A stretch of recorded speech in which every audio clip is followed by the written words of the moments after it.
आप सभी का अभिनंदन करते हुए हम वंदन करते हैं राष्ट्रपिता महात्मा गांधी को और राष्ट्रपिता महात्मा गांधी के जीवन पर आधारित, उनके कृतित्व पर आधारित, उनके भारतीय राष्ट्रीय आंदोलन में योगदानों पर आधारित 23 महत्वपूर्ण प्रश्नों के साथ एक क्विज कॉन्टेस्ट में हम हैं और हमारे बीच प्रतिभागी के रूप में है सौरभ राज। बहुत बहुत स्वागत है आपका।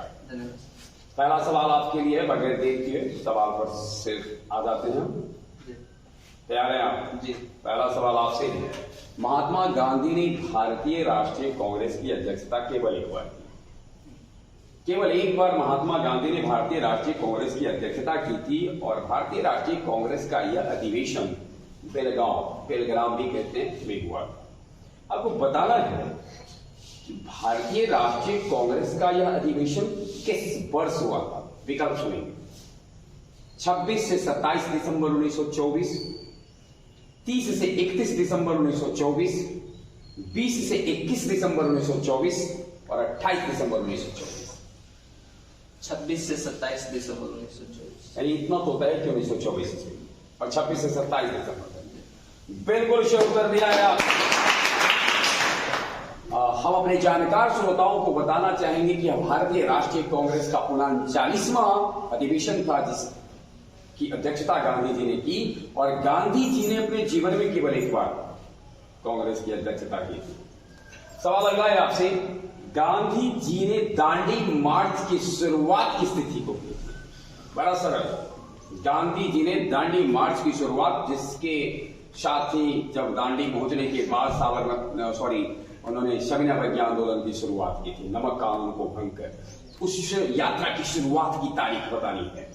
12 मार्च 1930, 6 अप्रैल 1930, 12 मार्च 1931, 6 अप्रैल 1931, 12 मार्च 1930। 12 मार्च 1930 कंफर्म? जी। पक्का? जी। बिल्कुल शुरू कर दिया। सविनय अवज्ञा आंदोलन को शुरू करने से पहले नमक कानून को तोड़ा था महात्मा गांधी ने और नमक बनाया था दांडी पहुंचकर। 6 अप्रैल को नमक बनाया था और इस तरीके से सविनय अवज्ञा आंदोलन की शुरुआत हुई थी। अब अगला सवाल आपसे है, किस वर्ष, अभी हमने थोड़ा देर पहले पूछा था कि गांधी जी ने भारतीय राष्ट्रीय कांग्रेस की अध्यक्षता की थी। अब सवाल है, किस वर्ष गांधी जी को भारतीय राष्ट्रीय कांग्रेस का कार्यकारी अधिकारी नियुक्त किया गया? कार्यकारी अधिकारी नियुक्त होते हैं गांधी जी। तैयार हैं? ऑप्शन आपके लिए 1920, 1917, 1924, 1921। 1920। सॉरी, 1921 में यह नियुक्त हुए थे कार्यकारी अधिकारी के रूप में। बिल्कुल थोड़ा सा गलत हो गया है। चलिए अगला सवाल आपसे है। मैं नाम जो बोलने वाला हूं इनमें से आपको बताना है कि कौन गांधी जी के पुत्र हैं। पहले आप नाम का क्रम देखिए, मतलब गांधी जी के जो पुत्र हैं, मैं पहले नाम बोलूंगा उसके बाद कूट। 1 में सुनिएगा हरिलाल, 2 में मणिलाल, 3 में रामदास, 4 में देवदास। हो गया? अब आइए कूट, पहला दूसरा अर्थात हरिलाल मणिलाल। बी में है 2 3 4 अर्थात मणिलाल रामदास देवदास। सी में है 1 2 3 4 अर्थात की चारों हरिलाल मणिलाल रामदास देवदास। और डी में है 3 4 अर्थात रामदास और देवदास। चारों है, हरिलाल मणिलाल रामदास देवदास। चारों के चारों है। बिल्कुल सर, 4 लाल चाहिए, हरिलाल मणिलाल रामदास देवदास। और अगला सवाल आपसे है, महात्मा गांधी और इरविन के बीच में लंबी वार्ता हुई थी। लंबी वार्ता के बाद दोनों के बीच में हस्ताक्षर हुए, दोनों के बीच में समझौता हुआ, जिसे कि गांधी इरविन समझौता या दिल्ली समझौता के नाम से जाना जाता है। आपको बताना है 1931 ईस्वी में इस वार्ता की शुरुआत मानी कब से कब तक हुई थी? 17 फरवरी से 4 मार्च, 18 फरवरी से 5 मार्च, 19 फरवरी से 23 फरवरी, 20 फरवरी से 5 मार्च, 18 फरवरी से 5 मार्च, 18 फरवरी से 5 मार्च। बिल्कुल 18 फरवरी को गांधी और इरविन के बीच में वार्ता शुरू हुई थी और 5 मार्च 1931 ईस्वी को गांधी इरविन समझौता हुआ। गौरतलब हो, इसी समझौता को लेकर के एक सवाल उठता है गांधी जी पर बराबर कि उन्होंने भगत सिंह की फांसी को माफ करने की बात क्यों नहीं की इरविन से। अगला सवाल आपसे है, गुजराती व्यापारी दादा अब्दुल्ला, गुजराती व्यापारी दादा अब्दुल्ला का मुकदमा लड़ने के लिए गांधी जी पहली बार दक्षिण अफ्रीका गए थे। आपको बताना यह है कि यह घटना यानी यह यात्रा जो गांधी जी की हुई थी किस वर्ष हुई थी। ऑप्शन ध्यान से, 1893, 1891, 1892, इनमें से कोई नहीं। 1893 में गए थे। 1893 में यही वो वर्ष था जिस समय विवेकानंद अमेरिका में भी थे और उसी साल महात्मा गांधी अफ्रीका में थे। आपके अनुसार बिल्कुल सही उत्तर दिया है।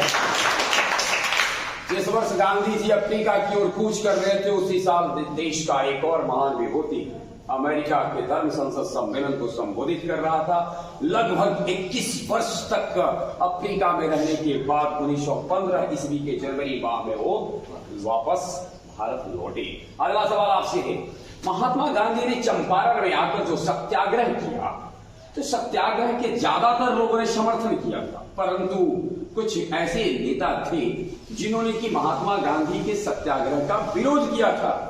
आपको बताना है, मैं जिनका नाम बोलूंगा उनमें से कौन विरोध में थे। रविन्द्रनाथ टैगोर, एनजी रंगा, राजकुमार शुक्ल, राजेंद्र प्रसाद। एनजी रंगा सही उत्तर। जैसा कि हमारे श्रोता जानते होंगे, राजकुमार शुक्ल के आमंत्रण पर तो आए ही थे और रविन्द्रनाथ ठाकुर तो ने ही इसी आंदोलन के बाद तो उन्होंने अपने लेख में लिखा था महात्मा, और राजेंद्र प्रसाद तो इनके अनुयायी ही थे, एनजी रंगा इनके विरोधी थे। एक सवाल है आपसे इसी से जुड़ा हुआ, चंपारण में नील खेतिहरों की समस्या को लेकर जब गांधी जी ने सत्याग्रह किया तो उसके बाद एक जांच समिति गठित की गई थी, चंपारण कृषि जांच समिति। जी आपको बताना क्या है, इस समिति में निम्न में से कौन नहीं थे? समझ रहे ना, कौन नहीं थे? एफ जी असलाई, 2 में डी जे रीड, 3 में महात्मा गांधी, 4 में यानी डी में अनुग्रह नारायण सिंह।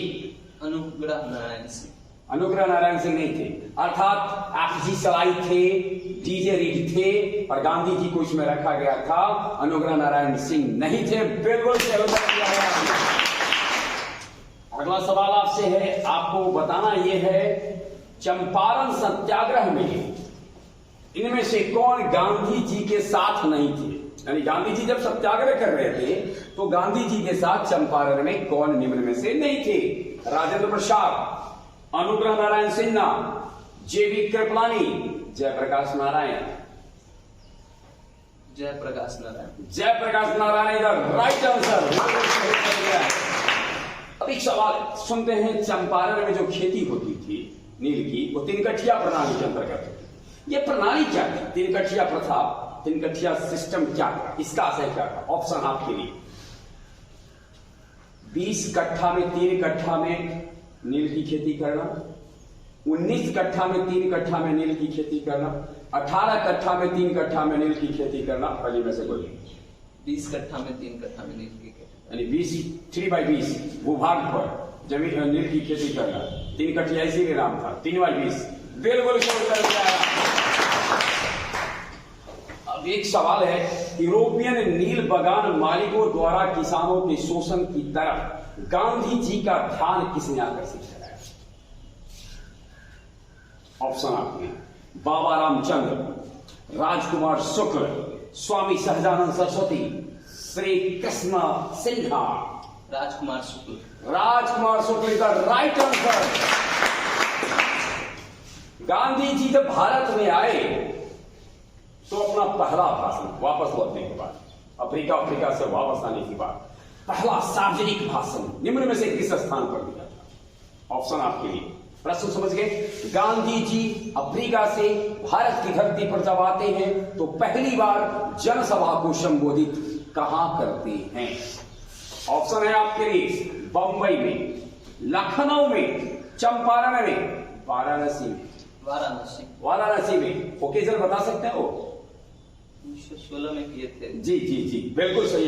बनारस हिंदू यूनिवर्सिटी का उद्घाटन समारोह था और उस उद्घाटन समारोह के अतिथि थे महात्मा गांधी, और उसमें उन्होंने पहली बार भारत की धरती पर सार्वजनिक सभा को संबोधित किया। 1916 में बनारस हिंदू यूनिवर्सिटी की स्थापना भी हुई थी। हमारे श्रोता जानते ही होंगे कि मदन मोहन मालवीय के प्रयासों से यह अस्तित्व में आया था और इसमें पहली बार आए थे। बिल्कुल सही दिया है।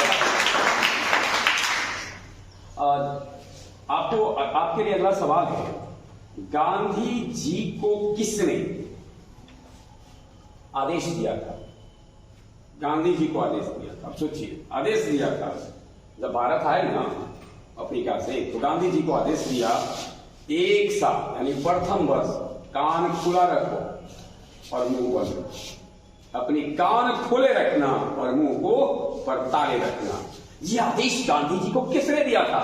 ऑप्शन आपके लिए दादा भाई नौरोजी ने, बाल गंगाधर तिलक ने, फिरोज शाह मेहता ने, गोपाल कृष्ण गोखले ने।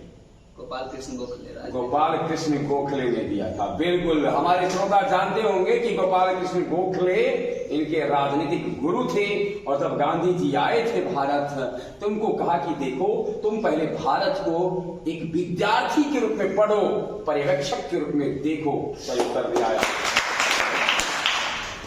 गांधी जी को कई नामों से पुकारा गया है। किसी ने उन्हें अर्धनग्न फकीर कहा, किसी ने बापू कहा, किसी ने राष्ट्रपिता कहा, किसी ने महात्मा कहा, वगैरह वगैरह। एक नाम और, one man boundary force. One man boundary force Gandhi ji को किसने कहा? चर्चिल ने, एटली ने, माउंटबेटन ने और जॉर्ज साइमन ने। माउंटबेटन ने भारत के प्रथम या अंतिम जो प्रथम गवर्नर भारत के दृष्टिकोण से देखा जाए और अंग्रेज के दृष्टिकोण से देखा जाए तो अंतिम।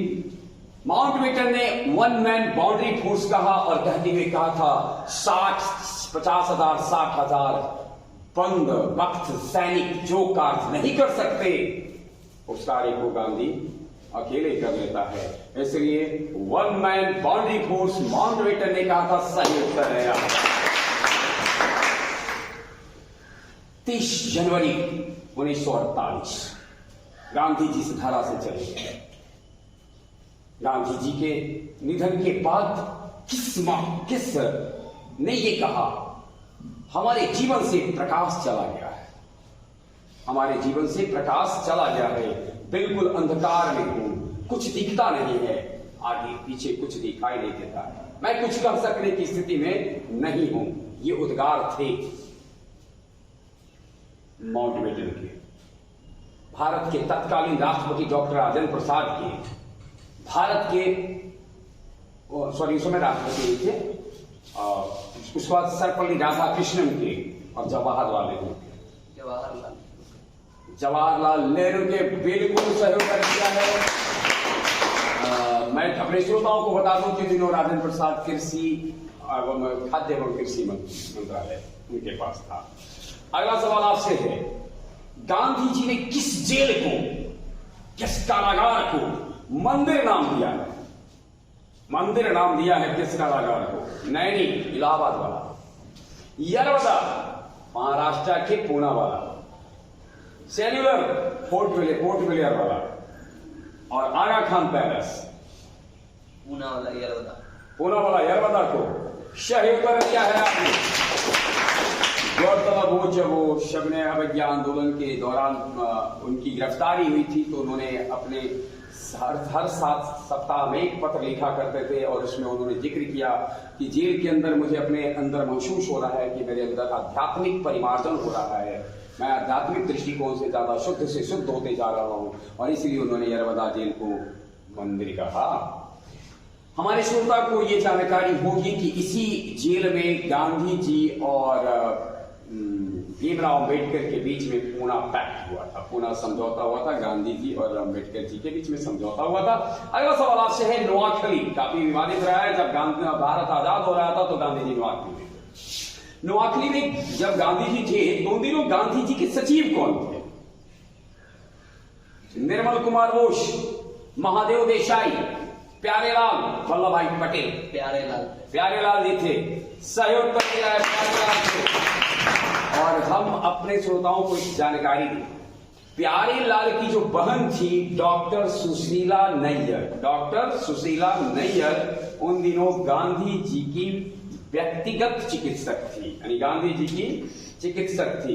अगला सवाल आपसे है और आपके लिए सवाल है, महात्मा गांधी के राजनीतिक जीवन में जो घटनाएं हुई उसको मैं बोलूंगा, आपको क्रमबद्ध करके बताना है कि कौन सा क्रम सही है। ध्यान से सुन ले। 1 में चंपारण, 2 में अहमदाबाद मिल हड़ताल, 3 में खेरा सत्याग्रह, 4 में असहयोग आंदोलन। फिर से एक बार, चंपारण, अहमदाबाद मिल हड़ताल और खेरा सत्याग्रह, असहयोग आंदोलन। तैयार? अब सीक्वेंस पुट, पहला 2 4 3 अर्थात पहले अहमदाबाद वाला, तब असहयोग, तब खेरा, तब चंपारण, दूसरा 1 2 3 4, तीसरा 4 3 2 1, चौथा 3 4 2 1। 1 2 3 4 चंपारण 1 2, हाँ जी, मिल हड़ताल जी, उसके बाद खेरा सत्याग्रह और फिर असहयोग। राइट आंसर, बिल्कुल। अब अपने श्रोताओं को बताएं कि चंपारण 1917 में चंपारण सत्याग्रह, अहमदाबाद मिल हड़ताल और खेरा दोनों 1918 में, लेकिन अहमदाबाद मिल हड़ताल फरवरी मार्च 1918 में, वही खेरा सत्याग्रह 22 मार्च 1918 को था और असहयोग 1920 ईस्वी में शुरू हुआ था, किया था गांधी जी ने। गांधी जी के पिता करमचंद काबा गांधी के नाम से भी प्रसिद्ध थे। आपको बताना है कि काबा गांधी, करमचंद गांधी कहां के दीवान थे? पोरबंदर के, राजकोट के, वांकानेर के, इनमें से सभी के, सभी जगह के। वाह, बिल्कुल सही। यहाँ पर गलती हो जाती है, लोग ऐसी गलती कर बैठते हैं कि वो राजकोट के दीवान थे। गांधी जी के जन्म के समय वो राजकोट के दीवान थे, लेकिन उन्होंने पोरबंदर, राजकोट और वांकानेर की दीवानी की है। अगला सवाल है, दक्षिण अफ्रीका में रहने की अवधि में महात्मा गांधी ने एक पत्रिका का प्रकाशन शुरू किया था। आपको बताना है कि दक्षिण अफ्रीका में गांधी जी के द्वारा कौन सी पत्रिका संपादित की जाती? नवजीवन, India gazette, अफ्रीकनर, Indian opinion. Mahatma Gandhi द्वारा अफ्रीका में संपादित पुस्तक। और महात्मा गांधी के द्वारा इस संपादित जो पत्रिका थी वो गुजराती, हिंदी, तमिल और अंग्रेजी, ये चारों भाषा में प्रकाशित होती थी। अगला सवाल आपसे है, महात्मा गांधी ने कई आश्रम में या तो डेरा डाला या आश्रम बनाया। आपको बताना है महात्मा गांधी से जुड़ा पहला आश्रम निम्न में से कौन है? पहला अर्थात कौन सा आश्रम का गठन महात्मा गांधी ने पहले किया? साबरमती, फिनिक्स, वर्धा, सदाकत। फिनिक्स आश्रम कहां बता सकते हैं? दक्षिण अफ्रीका के डरबन में है। बिल्कुल सही कर दिया है।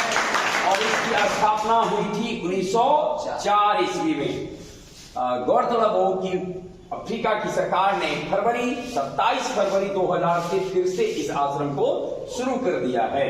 और साबरमती आश्रम भारत में आने के बाद गांधी जी ने उसकी स्थापना की 1916 में, और सदाकत आश्रम तो पटना में स्थित है। तो इस तरीके से फिनिक्स 1904 ईस्वी में गांधी जी द्वारा निर्मित आश्रम में पहला था। अगला सवाल आपसे है, महात्मा गांधी को सर्वप्रथम राष्ट्रपिता किसने कहा था? राष्ट्रपिता जवाहरलाल नेहरू ने, वल्लभ भाई पटेल ने, सी राजगोपालाचारी ने, सुभाष चंद्र बोस ने। नेताजी सुभाष चंद्र बोस ने गांधी जी को राष्ट्रपिता सबसे पहले किया रेडियो पर कहा था। बिल्कुल रेडियो पर कहा था। कहां से? रंगून से। वाह क्या बात है, रंगून। 1944 के जुलाई महीने की 6 तारीख को पहली बार अपने संबोधन में रंगून से संबोधन करते हुए गांधी जी को राष्ट्रपिता कहा था सुभाष चंद्र बोस ने। सही उत्तर दिया है आपने। और अगला सवाल आपसे है, किस सत्याग्रह अथवा आंदोलन में गांधी जी ने प्रत्यक्ष रूप से भाग नहीं लिया? अभी जो हम बोलेंगे उनमें, यानी डायरेक्टली उसमें पार्टिसिपेट नहीं किया, इनडायरेक्ट हो सकता है कि। चलिए पहला आपसे, राजकोट सत्याग्रह, खेरा सत्याग्रह, वाईकोम सत्याग्रह, असहयोग आंदोलन। वाईकोम सत्याग्रह। वाईकोम सत्याग्रह इधर। गांधी जी के जीवन पर तो यूं तो कई फिल्म बनी, लेकिन एक फिल्म ही बनी थी गांधी। आपको बताना है कि गांधी फिल्म का निर्देशन किसने किया था? Steven Spielberg, Richard Attenborough, Rudyard Kipling, Bhanu Athaiya. Richard Attenborough. Richard Attenborough की फिल्म है गांधी। भानु अथैया को इसमें ऑस्कर मिला था ड्रेस डिजाइनिंग के लिए। ये खास बात यह है कि भानु अथैया ड्रेस डिजाइनिंग के लिए ऑस्कर पाने में सफल हुए और इस फिल्म का निर्देशन प्राप्त हुआ था एटनबरो का।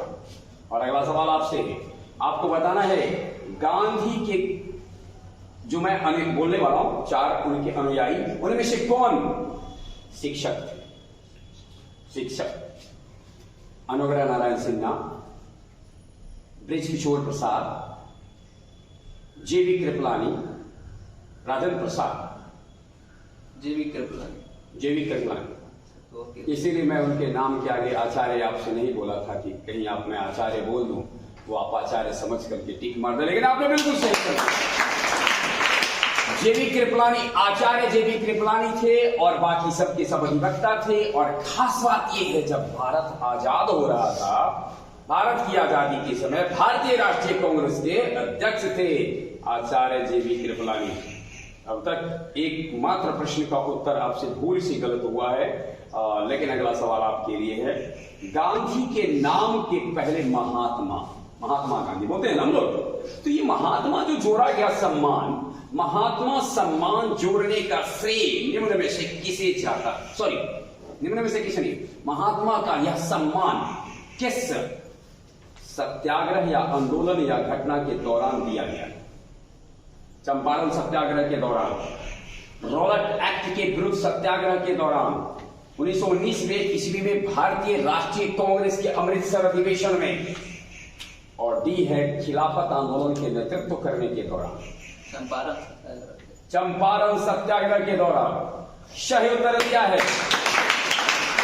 चंपारण सत्याग्रह के दौरान इसके बाद 12 अप्रैल 1919 ईस्वी को अपने एक लेख में टैगोर जी ने गांधी जी के लिए महात्मा शब्द का प्रयोग किया था और रविन्द्रनाथ टैगोर ने यह उपाधि दी थी उनको। लेकिन इस पर कई मत हैं। एक मत यह कहता है कि राजवैद्य जीवराम कालिदास ने 1915 ईस्वी में गांधी जी को पहली बार महात्मा कहा। वहीं एक दूसरा मत यह भी है कि गांधी जी को महात्मा कहा गया था स्वामी श्रद्धानंद जी के द्वारा पहली बार, लेकिन सार्वजनिक रूप से पत्र पत्रिकाओं के माध्यम से अगर बात की जाए या बड़े स्तर पर जो हम जिन्हें जानते हैं तो रविन्द्रनाथ टैगोर को ये श्रेय जाता है। और अगला सवाल आपसे है, निम्न सत्याग्रहों में किनका नेतृत्व महात्मा गांधी ने नहीं किया था? तैयार है? भारत छोड़ो आंदोलन का किया था कि नहीं किया था देख लीजिएगा। शव अवज्ञा का, वारदोली का, खेरा का। वारदोली का नहीं किया था। वारदोली का किसने किया था? पटेल। वल्लभ भाई पटेल ने किया था। मैं आपको पूछना जानना चाहता हूं थोड़ा सा, भारत छोड़ो आंदोलन किस वर्ष हुआ? 1942 बिल्कुल सही। शव अवज्ञा की शुरुआत 1930 बिल्कुल सही। वारदोली सत्याग्रह 1928 और खेरा 1918। और अगला सवाल आपसे, अनटू दिस लास्ट ये पुस्तक गांधी जी के जीवन पर बहुत प्रभाव डाला। क्या संदेश था जिससे कि गांधी जी का जीवन काफी परिवर्तित हुआ? एक, सुशिक्षित व्यक्ति का यह नैतिक दायित्व है कि वह शोषित तथा निर्धनों का उत्थान करे।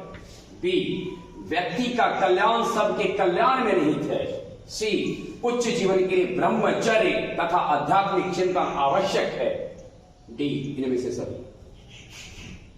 व्यक्ति का कल्याण दूसरों के कल्याण में। सबके कल्याण में निहित है। व्यक्ति का कल्याण सबके कल्याण में निहित है। अनटू दिस लॉस्ट की इस पुस्तक से उनको जो जानकारी मिली उससे इन्होंने काफी प्रेरणा प्राप्त की। बिल्कुल सही उत्तर दिया है आपने। मैं अब गांधी जी के बारे में 4 कथन पहले बोलूंगा और उसके बाद मैं आपसे पूछूंगा कि गांधी जी के बारे में इनमें से कौन सा कथन सही है। पहला, उन्होंने अपनी आरंभिक शिक्षा राजकोट से प्राप्त की थी। सुन लिए, उन्होंने अपनी आरंभिक शिक्षा राजकोट से प्राप्त की थी। कस्तूरबा के साथ उनका विवाह 13 वर्ष की आयु में हुआ था। उन्होंने विधि का अध्ययन द इनर टेम्पल लंदन में किया था। वे रॉस्किन बॉन्ड की पुस्तक अनटू दिस लास्ट से प्रभावित हुए। फिर से एक बार, आरंभिक शिक्षा राजकोट में, कस्तूरबा से विवाह 13 वर्ष की उम्र में, द इनर टेम्पल लंदन से अधिवक्ता की डिग्री और रॉस्किन की पुस्तक अनटू दिस लॉस्ट से बहुत प्रभावित। चारों में से कौन सा कथन सही है? ऑप्शन ए आपके लिए 1 और 2, 1 2 3, 2 3 4, 1 2 3 4, 1 2 3 4, चारों के चारों सही है। यानी उनकी आरंभिक शिक्षा राजकोट में हुई, कस्तूरबा से 13 साल में विवाह हुई और द इनर टेम्पल लंदन में अधिवक्ता की पढ़ाई की और रॉस्किन की पुस्तक से काफी प्रभावित हुए। तो उनकी पुस्तक थी अनटू दिस लॉस्ट। बिल्कुल सही। अब आपको बताना है गांधी जी के जीवन पर उनका जो विचारधारा बना उनमें किसका प्रभाव रहा है। Option A Ruskin, B Thoreau, C Tolstoy, D all of this. चारों से, तीनों से। रॉस्किन, थोरो, टॉलस्टॉय से। और थोरो से क्या इनको मिला? थोरो से मिला था। सभी अवज्ञा के बारे में इन्होंने थोरो से ही जाना था और रॉस्किन से इन्होंने शारीरिक परिश्रम पर जोर दिया और टॉलस्टॉय से ईश्वर का राज तुम्हारे भीतर है। इस प्रकार से टॉलस्टॉय के विचारों से, रॉस्किन के विचारों से और थोरो के विचार से गांधी जी काफी प्रभावित थे। और आपने 30 में से 29 प्रश्नों का सही उत्तर दिया है। हमारे बीच में आने के लिए बहुत बहुत धन्यवाद। बने रहे हमारे साथ यूं ही और विविध विषयों पर हम आपके बीच में क्विज कॉन्टेस्ट के साथ उपस्थित होते रहेंगे।